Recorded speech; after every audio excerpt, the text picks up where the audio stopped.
नमस्कारम।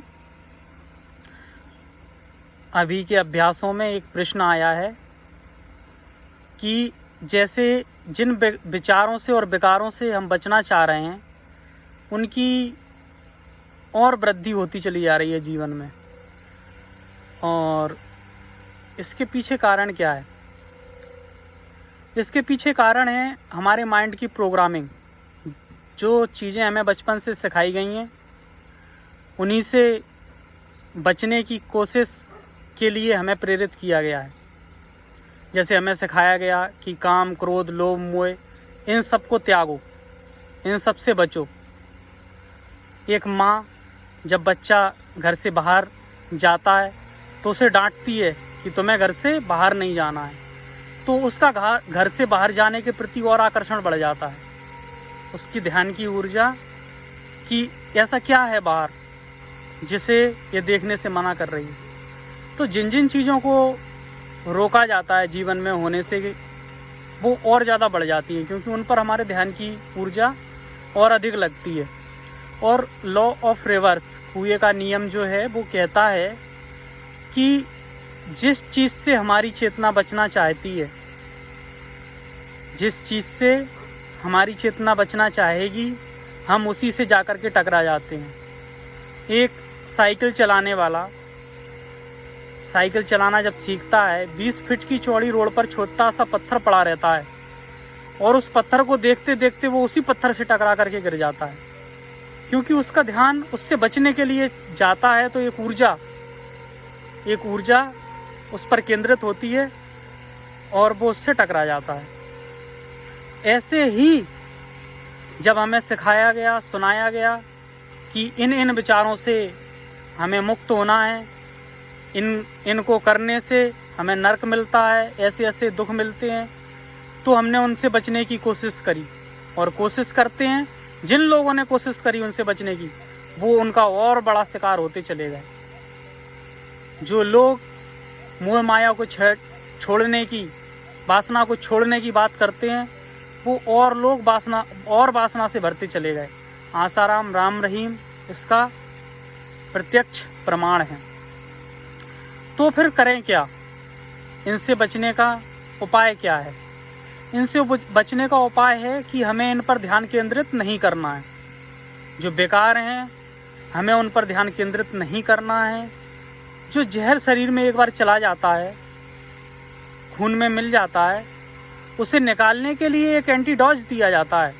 वो एंटीडोज जब जाता है बॉडी में तो जहर स्वतः निकलने लगता है। वैसे ही इन विकारों को निकालने के लिए, नेगेटिव विचारों से मुक्त होने के लिए हमें ध्यान रूपी एक एंटीडोट देना पड़ेगा, और उससे इनकी स्वतः ये बाहर निकलने लगेंगे। हमें निकालना नहीं है, निकालने का प्रयत्न हमें और ज़्यादा उलझा सकता है। तो इस तरीके से अपनी ऊर्जाओं को नेगेटिव जगह पर अगर केंद्रित करेंगे तो नेगेटिविटी हमारे जीवन में और बढ़ जाएगी, और यही हो रहा है। हम उन चीज़ों पर ध्यान केंद्रित करते हैं जिनसे हमें जीवन में बचना है, जो हमें परेशान कर रही हैं, जो परिस्थितियां हमें परेशान कर रही हैं, जो लोग हमें परेशान कर रहे हैं। जब हम उन पर ध्यान केंद्रित करते हैं तो परेशान करने वाले लोग हमारे जीवन में और बढ़ने लगते हैं, क्योंकि हमारी ऊर्जा उन पर और ज़्यादा लगने लगती है। तो इन सब से बचने के लिए अपन सांसों का अभ्यास सीख रहे थे। सबसे अच्छा था सांस का अभ्यास। अभी थोड़े दिनों उसी पर काम करना है, उसके बाद फिर और कुछ अभ्यास। तो एक बच्चा होता है, जो छोटा बच्चा होता है, वो अपने केंद्र से सांस लेता है। नाभि जहाँ केंद्र है वहाँ से जब वो सांस लेता है तो उसका चित्त बहुत निर्मल होता है, और जैसे जैसे वो बड़ा होता है और उसकी सांस लेने की स्थिति जब नाभि से ऊपर की ओर उठती है तो फिर उसमें विकार आने लगते हैं, उसकी निर्मलता जाने लगती है। तो यदि हम जापान में और चाइना में जो संत हुए हैं लाओ त्सो, उन्होंने सांस के अभ्यास में नाभि से नीचे 2 इंच नीचे वहाँ से सांस लेने का अभ्यास सिखाया है। यदि कोई वहाँ से सांस लेने का अभ्यास करता है तो उसका चित्त उस बच्चे की तरह ही निर्मल होने लगता है। लेकिन हमारा पूरा ध्यान, एक तो हमारे दिमाग में कंडीशनिंग ऐसी की गई है कि चौड़ी छाती वीरों की, मतलब छाती को चौड़ा करना है। तो छाती पर जब हम ध्यान केंद्रित करते हैं और तो जो सांस लेना है वो हमारा छाती से शुरू होता है, और जो लोग छाती से सांस ले रहे हैं उनके भीतर विकारों की मात्रा बहुत बढ़ने लगती है। और ये अब सहज हो गया है, जो देखो जो छाती उसको दिखानी है, छाती उसको बनानी है। लेकिन यदि निर्मल होना है तो हमें अपनी सांसों को नाभि तक ले जाना होगा। नाभि से हृदय में आएगी, हृदय से जो सांस लेने लगते हैं उनमें वो थोड़े अच्छे होते हैं। नाभि से सांस लेने वालों की स्थिति सबसे अच्छी होती है।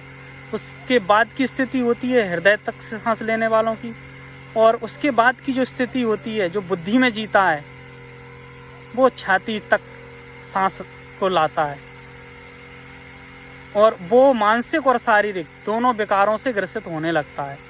तो सबसे पहला हमें अभ्यास करना है, नाभि तक सांस को ले जाना है।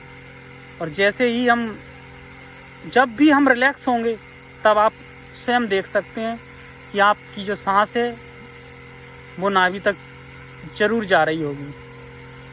लेकिन जब हम टेंशन में होते हैं, जब हम डिप्रेशन में होते हैं, तो हमारी श्वास की गति बहुत बढ़ने लगती है और वो हृदय के ऊपर से जल्दी आने जाने लगती है।